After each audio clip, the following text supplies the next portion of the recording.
from my experience here in Loxahatchee, not saying anyone outside of Loxahatchee, we're talking about here, the best performing trees, again, Pickering. Believe it or not, Sweet Tart does pretty well out here. Lemon Meringue does pretty decent out here. I'm surprised. I didn't think it would do well out here. It does okay out here. Fairchilds do well. As much as I would love to say Kerrys do well, they do not do great out here, unfortunately. It's Zill varieties that don't do well here, like Peach Cobbler, and like Ugly Betties, and you know, some cool like funky varieties, coconut creams. Yeah, they don't do well here.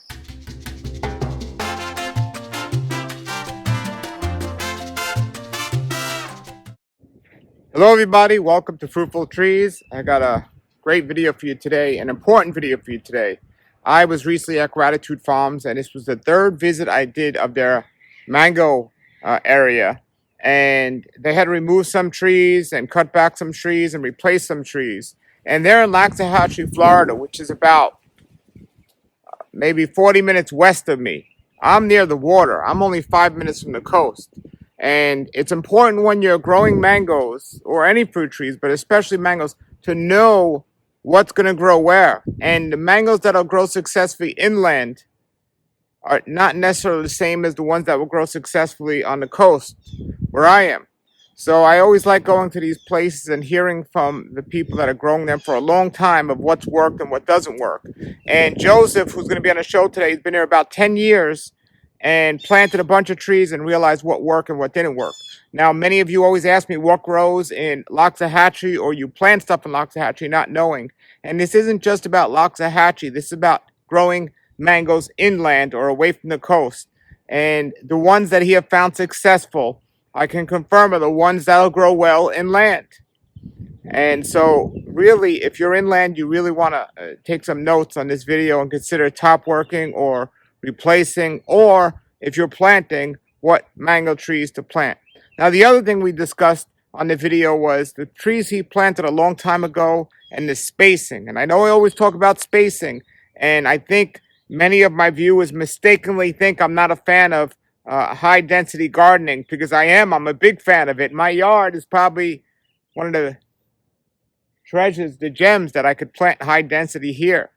I just want people to be realistic of what they're doing. I would not plant a longing and a lychee tree right next to each other, 5 feet from each other, and that's what I see some people attempting to do. However, with mangoes, if you're willing to do the work, you might be able to get away with something much closer. And I always like to give my yard as an example. And many of us say that, oh, we're going to take care of it and we're going to, make sure that it grows okay and keep it trimmed. Look, I'm very active and I'm always trimming my trees, but I'm going to show you some things that happen here, and then we're going to see Joseph's. So all my trees are flowering, which I feel so great about.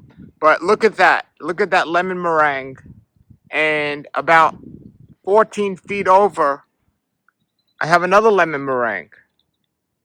And that is pushing it, because look, they're not huge trees, because I have been keeping an eye trimming them. But there's like no space in the middle. So I'll see how mangoes do this year in the middle, because they're definitely touching. You can see the two trees here. And they look far apart when they're small, but when they grow up, they don't.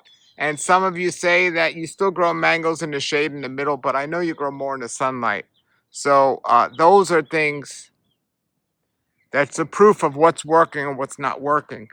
Then you come over here. I have this M4 that I planted. Way too close to this one. That's only about 10 feet. So my goal is only to get mangoes on one side, but when that M4 grows up, it's going to block this one. But like I said, I'm the high density grower, so I don't knock it. You just want to experiment, and it's okay to experiment. So I want to show you one more thing here before we go see Joesph at Gratitude Gardens. And I want all your comments, because many of you that are new to growing mangoes say, oh, it looks fine, but I just want to show you things that happen. Now, this is my lemon zest tree, which I absolutely love lemon zest. That's my lemon zest tree. And then I have sweet tart. And then I have sugarloaf. Now, I used to have pineapple pleasure in the corner. 8 feet apart each. Obviously, that wouldn't have worked. But even this. Now, I can cut back this lemon zest and get a few mangoes, but I want a lot of mangoes from lemon zest, and it's flowering nice. I'm making sure I spray it to get no issues or very little issues. But it's definitely starting to impact my sweet tart. Now, sweet tart will grow more straight up than wide, but it's definitely impacting it. And I didn't mind that much because I said on this side, I'll get the sunlight from this side. But when that sugar leaf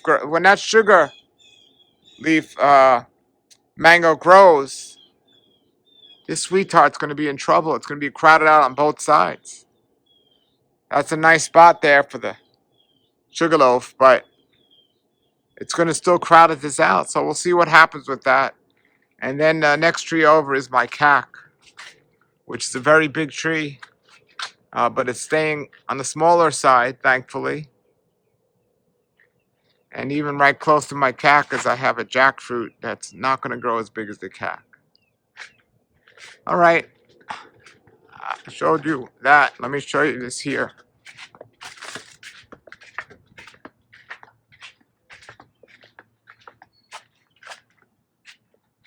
So this is the other side of the lemon zest, and that's my cocktail tree with my Fairchild and my Angie. And getting close. Now, I'm happy with the size of my trees right now. I don't want them to get any bigger, so if I can keep them at this size every year, I'll be thrilled. But we'll see. I want to show you one more thing. Look at the size of those two trees. They're big. I'm trying not to let them get any bigger, but if I come around here and you look at my Pickering, which is a dwarf variety, look at the size of that. That's a dwarf variety, and you can see why, because it grows so much slower than the other ones. There's a cogs hole. Now that one I cut back and I tried to top work to an ice cream, all dwarf varieties. But if I would have had a lemon zest here, obviously it'd be a much tighter spot for that. So these are the things to keep in mind. And Joesph talked about avocados in the videos. I have a oro negro there that I cut back, keeping it lower. And this is exciting. I got to show you all this. Look at that. Gumachama. I mean my Java de Caba. Look at it. Looking good. Back here at Gratitude Farms, and we've been coming out here to see the process and progress. And this is Joesph, and so tell us what's going on. Last we were here, you had trimmed some trees. Yep. Now they're growing back. Yeah, I mean, I had literally cut that one right down to... That's a carry, right? That's a carry. Both of these are carries right here. They were completely whacked. Yeah. See how quickly they grew back? Yeah. And, you know, if you cut them back... And then this is a Pakistani mulberry that was actually very high, but I don't want them branching. I don't want them branching at head high. I want them branching down more waist high. So I'm whacking them every season like this. So now when they stop popping up by March, April, they're going to just be spitting out amazing berries. So we're excited about this one. They give very big berries. And then this is my sugar apple tree right here, purple one. Did any come out yet for you? I think, yeah, I had one last season, but they're starting right now. I think they're flowering right now. I saw something flowering the other day, but they're definitely they're tricky to grow in this orchard. Well, this is the first time I've been here in the winter. When I come here in the summer, it's like 100 degrees. And yeah, this is nice. Yeah, it's nice. It's like this. It's nice right now. I mean, you can see I've pretty much trimmed all my mulberries.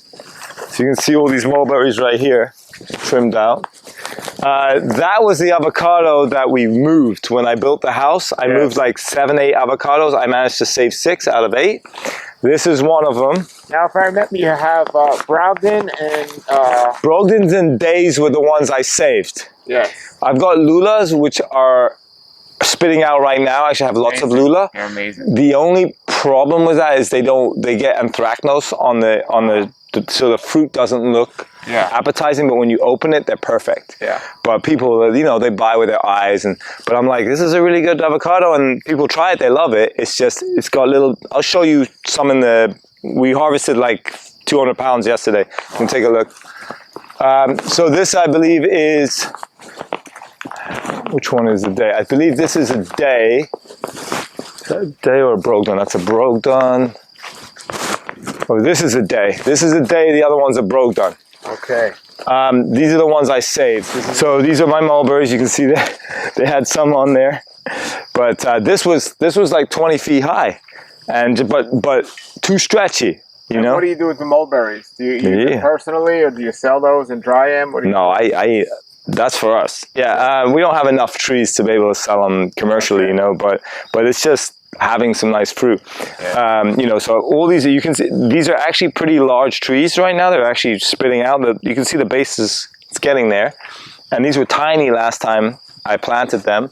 Last time you were here, they were small, but they actually got huge. But I literally just had them pruned, so you can't really tell. We've got some loquats over there. I put another day avocado right over there. And oh no, that's a Brogdon. Sorry, that's a Brogdon, and that is more of a sentimental tree because we have some ashes there from Tana's family. So that was like a ceremonial thing that we did. And then we've got, what is this? This is our strawberry tree. Got a strawberry tree here, yeah. Yeah, let me see these bags flying everywhere. What these are. See, I took mine out because they're annoying. Yeah, high density. Yeah, they're a great little snack, but I want fruit. No, that's novelty. Yeah. That's for people to be like, oh, these are delicious. You know, they're great for the retreat area and for people to have specific moments because our retreat is all about having little moments. Peanut butter fruit would be good for that. I have one. So, yeah. Peanut butter fruit? Yeah. I have that. Yeah. The red berry, it turns red and then you eat it. Yeah. People that miracle fruit, peanut butter fruit, and this tree would be three great ones for people to have a once-in-a-life experience. But the miracle fruit will ruin their dining experience, so I'll do it at the end. Otherwise, you know, they're paying for an amazing chef to be there. They can't taste anything. And it's so, but it's a cool fruit. It's a cool fruit. So you can see my mangoes are looking really. Yeah, I wanted to check out your mangoes here. So as we spoke before, from my experience here in Loxahatchee, not saying anyone outside of Loxahatchee, we're talking about here. The best performing trees, again, Pickering. Believe it or not, Sweet Tart does pretty well out here. Lemon Meringue does pretty decent out here. I'm surprised. I didn't think it would do well out here. It does okay out here. Fairchilds do well. As much as I would love to say Kerries do well, they do not do great out here. Unfortunately, it's a real bummer because I love Kerries. So those are my picks. Florigon does good, but it's not like it's not worth it. It's not worth it. Exactly. It's okay, but if you want to do smoothies and stuff with it, fine.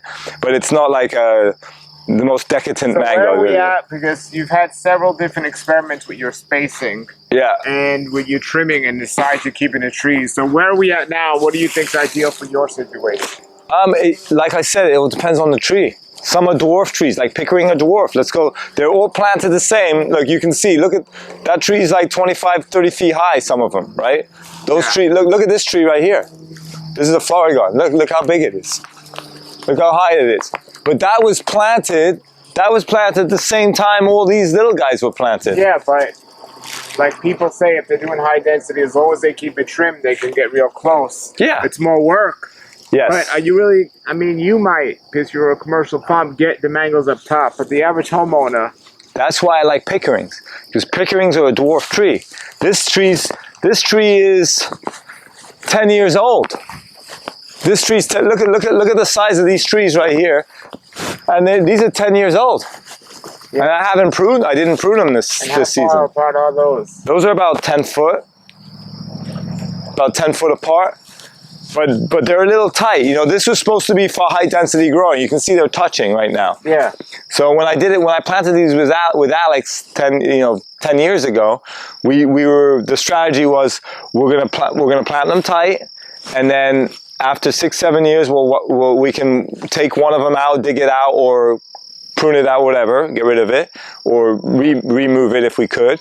And that's what we did with a lot of the other trees. With the pickering, because they're a dwarf variety, they can stay a lot longer like that. But now they're touching, you can see. But if you got rid of this middle one, then that would be perfect. It would be too much for the pickering because the pickering are a dwarf tree. Sure. Now for the other trees, it would be good. Yeah. So like I said, it's like there is no written rule in regards to, it depends on what variety you have and how big it gets and how much work you're going to actually do. Are you realistically going to prune it, all the time? And so it's one of those things. If you want to not mess around tree, just plant the pickerings around. I would probably just do 12 to 14 feet apart and then done, and then never have to worry about taking one out. Yeah, the pickery.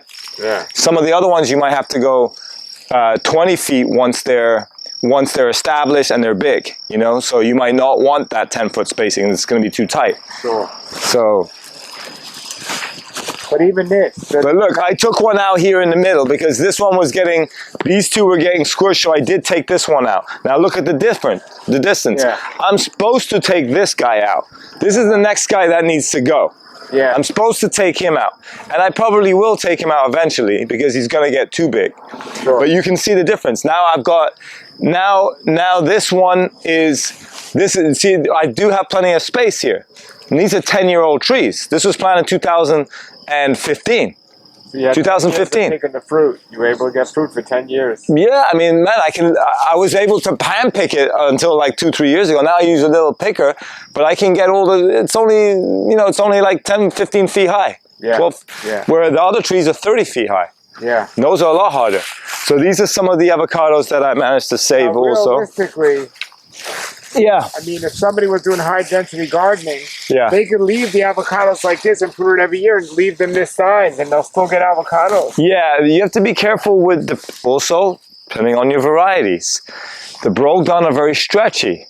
So they'll love to shoot like huge arms. And then now the problem is when they're that big, it's just like, it becomes more cumbersome. So yeah, I should have probably already trimmed these, but I need to know exactly when the right time is to trim the avocados because... Right after you pick them. Yeah, but the problem is they're different seasons. So right now... You pick them. Yeah, but Lula is cold. So now if I whack a Lula right now, is it... like I know Alex doesn't like me pruning mango trees in the winter because if it starts shooting a new bud and we get cold, it can hurt the tree. So, avocados... yeah, as soon as you pick them, you typically will harvest them. The problem is the lulas I'm harvesting right now, and we're getting 40-degree temperatures. So, it's summer to like right after the summer, like the end of the summer is a good time to start If I had a whacking big them. lula, which I do, Yeah. right after I pick the last one off, even if it's in the middle of the winter, I'm going to cut that back because if we wait any longer, It won't it'll work. affect next year's crop. I know. Yeah. 100%. 100%. That's why sometimes I just don't prune. I'm just like, okay, the tree's a little bit crazy, but I know I'm going to get fruit, so I'm just going to touch it. Yeah. Because if you do hard prune those things, you're going to skip a season. Yeah. So, sometimes I'm just like, this summer I'll probably, like, these Fairchilds are out of control. Let me show you these. So, the Fairchild I really love. I love the fruit on the Fairchild. I don't know if you've had it, I'm sure. I have a tree, yeah. Yeah, I really like it. But they do have the tendency to be a very stretchy tree, so you do have to prune them. But you see how big this is right now? I know if I whack this thing back, I'm not going to get fruit this season, so... Because it's too late? Yeah, but even if I did it, because of the size of the tree, it's going to take another year before I get fruit. Yeah. If I whack this waist high right now, just completely, and I just left one branch with the little leaves on it, I'm not getting fruit next year, I don't think. It's possible, but I probably... Well, you could have cut at least 1/3 off that after you took your last one off. That I could have done. Next year. Yeah, but you remember that carry that when you came last time? Yeah. I got one fruit off that this season, but I cut that exactly at the right time. Like when everything was fruiting, I didn't let that carry fruit. I whacked it completely, and then the next summer I actually did get one fruit. But you can see how nice the trees are now. So this season, I should get the rewards from pruning that tree. So these are your Fairchild. These are some Fairchilds here, but they need to be pruned. They took a bit of a beating in that little hurricane we had. and I need to prune this. So yes, I do need to prune these back heavy, because you can see, look at the branch. Look at the branch. That's like a 7-foot branch. Yeah. You know, you don't want them more than 2 feet. No, you know. Birds. No. You what? You're feeding the birds. Exactly. You're growing wood. You're not growing. I'm growing wood, not so much fruit. Yeah. No, I mean they do spit out quite a bit of fruit, the Fairchild, but. Top. Yeah, up top, yeah. But I have those pickers. I have the pickers. Yeah. But yeah, it's why create more stress? But if you can look right here, Paul, these are the avocado trees that I saved. So these ones are, you know, a mix between the Day and the Brogdons. And you know, people were telling me, don't even bother trying to save them. They're gonna die. I don't remember who told me that. Someone told me that. He's like, you can transplant avocados, they won't work. I think Alex told me that. I don't remember who told me. Somebody told me that. I planted successfully my lula from another property, and it worked. Loaded now, but one died. One worked. Yeah, but my trees were fully grown trees. They were big boy trees. They weren't little bitty trees. Mine were tall. Yeah, so it's like, and they don't like. It's worth trying. It is worth trying. Yeah, I mean, why wait another 8 years to try to grow? The whole area was trees, everybody. Yeah. We took it out for the house, and now we just moved the trees. I moved the trees and I replaced them with unproductive mango trees that did not even fruit once. So I'm like, sorry, you've had 8 years. Yeah. It's time to go. Yeah, so I donated a few of those trees, and they were like Zill varieties that don't do well here, like peach cobbler, and like ugly betties, and you know, some cool like funky varieties, coconut creams. Yeah, they don't do well here. So, you know, I believe that is an ugly betty tree right here. I kept one because I do love the ugly betty fruit. It is an ugly fruit, but it's tasty though. So this is an ugly betty. I probably need to trim this back too, but it doesn't, like, it produces only a couple fruit a year. See, that's the problem. You know why do I want it? It's expensive real estate. It is. But you know, it's like sometimes when you have the space and you're not like, mango is not, I don't make money on mangoes. That's not how I make my living. So I want this to be more of a complete orchard, more of like a, you know, an orchard for me and my wife and my family to have a plethora of different fruits, not just, it used to be just a straight mango orchard. And then I realized, okay, I'm in the wrong spot to have a mango farm. That needs to be like where Alex has his, like right by the ocean, like by the beach. The best place to have it, but real estate's very expensive over there. So it doesn't really make sense unless it's an older orchard, which is what he has. Sure. So that works out. So what grows well here? Avocados grow well here. You know, loquats grow well here. Mulberries do well here. Bananas do well here. So you can grow a plethora of different fruit rather than just doing a monoculture of mangoes, which I didn't want anyway. Do you have any mamey? I don't love mamey. I have a lot of sapodillas. So I'm not a big mamey guy. So I didn't plant that because I don't like them. And I'm not trying to sell them and make money on them. Now, I sell excess at markets, sure. Like during mango seasons, but everybody's got mango on mango seasons. So like, it's not exciting, you know? Now, I'm trying to grow more like sugar apples, and I've got some canistels, some egg fruit, which I really like. I'm starting to grow a few of those. So just to have you tasted mameys from farms or just from the market? No, I've had mamey. I used to have a mamey tree. They're not the flavor, that sweet potato kind of flavor. I just don't love it. I don't hate it. There's some new varieties out now. I'll try them. I'm open to trying them. Amazing. I mean, if you find one that makes, if I like it enough, I'll plant one. Some that are amazing. Okay, I'll be happy to try one. If you get a good one, I would love to sample it. Definitely, when I get a Jamaica mamey, I'll bring it back. Let me know. Let me know. Yeah. Right now, I like the sapodillas. Sapodillas are nice. They're a little sweet. What varieties do you have? I have like 3 or 4. Oh man, I don't remember off the top. I have a couple really of the smaller ones that are really weird because they almost don't look like a sapodilla because they're just so small. And then I have the other ones that are, I have another one that's perfectly round, another one that's a little bit more oblong. Have you tasted the butterscotch? I think I have one of those. Oh really? Okay. I think so. I don't know if it was around, I planted these. They're super big. I planted these ones about 7 years ago. They're a slow growing tree, huh? Yeah. Slow growing. What about, have you ever tasted white sapote? Wow. I don't think so. Wow, bro. Maybe I have. I don't know. Like vanilla pudding. Oh yeah. Yeah. I'll try that. Yeah. I'll try that one. Yeah. And the freeze is amazing. Oh, freeze is amazing. Yeah. Okay, maybe I'll get a treat of that. I'd like to try it first. Do you freeze your mangoes? Yeah. When we have excess, sure. Yeah. We do them. Tana does them for smoothies, and then we make ice cream out of them. We used to make ice lollies out of them and sell them at the market, and everyone went crazy for them because I had mangoes during October, November, December when nobody had mangoes. I had cherry ice lollies. People were going crazy for them. But my wife didn't want to do it anymore. She was like, "That's too much work." So she did not like making those. They're like ice pops. We made ice pops. Yeah. So we blend them all up in the Vitamix, and and then she would pour them in little things and freeze them, and we would sell them on the market. It was pretty cool. They were delicious, but it was too much work for her. She didn't want to do it. Messy. Wow. Yeah. So these are the Pickering. I like the Pickerings. I think Pickerings are a must-have, especially in the Loxahatchee area, for sure. So here's your mulberries. You got enough space for everything. You're getting the sun on everything. Yeah. The mulberries. I mean, like I said, they were huge about a week ago, and we just pruned them back. Now, what have you found on your fruit trees that are touching? Do you find fruit still growing in the shady part? Yeah, I mean, like, these need to be cut back a little bit. They're a little out of control. But these are like, I got Duncan over there, and then these are Florigons right here. But then I took out the Florigons because they spit out a lot of fruit, but they're just like, they're not the great. They're okay. That's my experience with Duncan. Duncan is the same. They're not awful, but they do produce a nice harvest. So Duncan does pretty well out here, and pretty clean fruit. Yeah. So I kept one Duncan tree. I had a few more, but I got rid of the others. I kept one Duncan. I kept like 3 or 4 Florigons. I don't know why.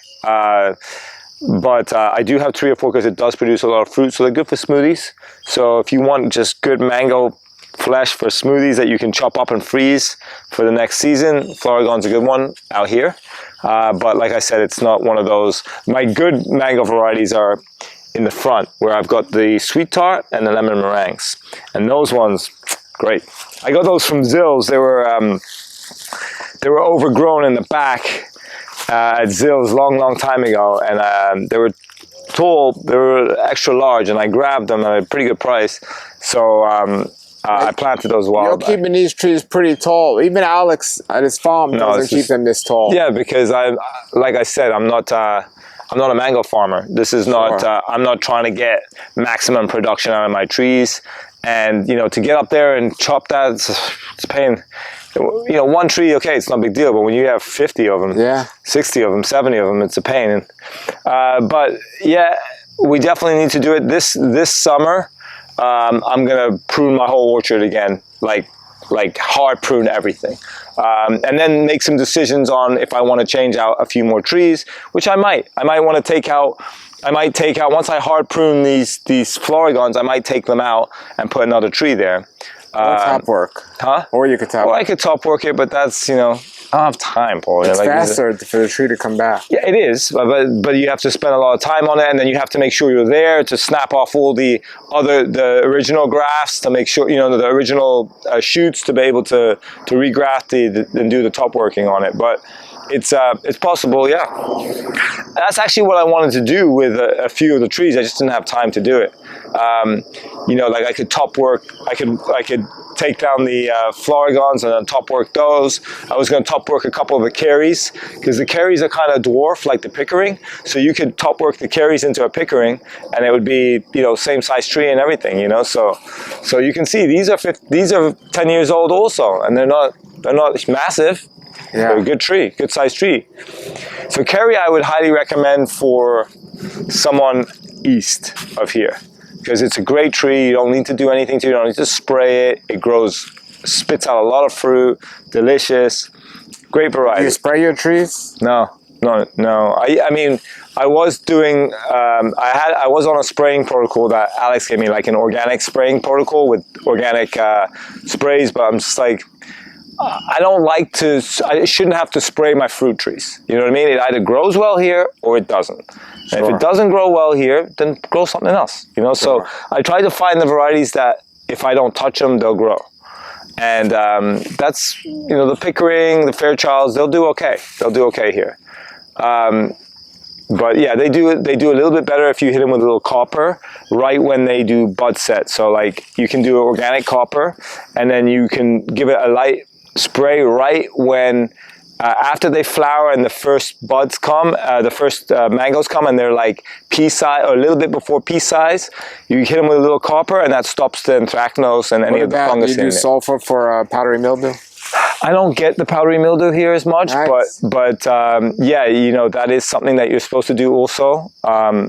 I don't do it as much, but when I do it, the fruit does come out good. The only time I like to spray, if I'm going to spray, if I'm going to spray anything would be right when they flower, when the pinnacles start. You can give those a little light before the flowers come, a little light thing of copper, and then when they start to flower, you can hit them with the sulfur and a little bit of copper too when they first get the tiny pea, and that will, those two or three sprays, that should be all you really need to get a good fruit set and it stays on the tree. So if we have time, which is very hard to get around here because we're doing so many other things. But yes, when I've done that, I've gotten really good crops. But 90% of it is going to be your weather. It's going to be your weather. You can do all you want to your trees, but if you don't have the right cold snaps and the cold hours, it doesn't matter. You're not going to get a lot of fruit. Yeah. As everybody could see, So, last season was not a good season. I don't know anyone. I mean, Alex had a great season. You did, okay. Out here, no. The area me and Alex were in, we had a great season. You did, but everyone else had a terrible season. Yeah, I had like practically no mangoes this season. It's terrible. This is one of my pride and joys right here. This is one of my favorite trees. What is that? Lemon meringue. Lemon meringue. Yes, wow. These are my favorite. Wow, that's tough. I only have 2 of them. Yeah, it's a big boy, but. What I really should do is cut them all down to the base here. I don't want to do it though, because I know I'm going to get fruit like this. I know I should, but I know if I do that, I'm not going to get fruit. Yeah. But I'm going to do it eventually. I'm going to whack this back probably about waist to chest high, like right here. I'll probably cut everything right along there and then have it just reshoot back, and it'll be a nice, perfect, bushy tree. I'll have to sacrifice one season of it, and then the next season I'll reap the benefits. Yeah. And then I'll just prune every 2 feet. I'll just keep I'll keep pruning the limbs, because I bought these trees from Zills and they're already stretchy. So I planted them. They branched a little higher than I would like, and I was like, okay, I'm gonna let them grow, and then in a couple years I'll let them get big, and then I'll hard prune them. I just never hard pruned them yet. Well, in some situations it's okay because I prefer lower branching, but if you have a small situation like me, with these, if they branch high, you could even cut the branches on the bottom where you could use the walking space and still get the fruit. Yeah, you could, 100%. But then you have to worry about getting that fruit all the way up in the trees. Sure, but either way, you're going to have to worry when it's this tall. Yeah, you do. And then, then you're fighting the squirrels and the birds, and then you have to take them a little early. Yeah. And then the squirrels, they just taunt you. They'll take a beautiful ripe lemon meringue, one bite, and then they'll throw it. And then they'll take another one. I'm just like, man, at least eat the whole mango, if you're gonna do it. They're funny. They're cute. All right, everybody, thank you for watching. Joesph, thank you from Gratitude Farms. Wonderful place. Your trees are looking great, and everything else there is looking great. Your garden and the sprouts. So check out his links below. And everybody, like I said, experiment and have an open mind, and you'll be successful. The only way you're going to know for sure is to try it. So it's better to try it and fail than not try it at all. Until then, everybody, have a great day and keep growing.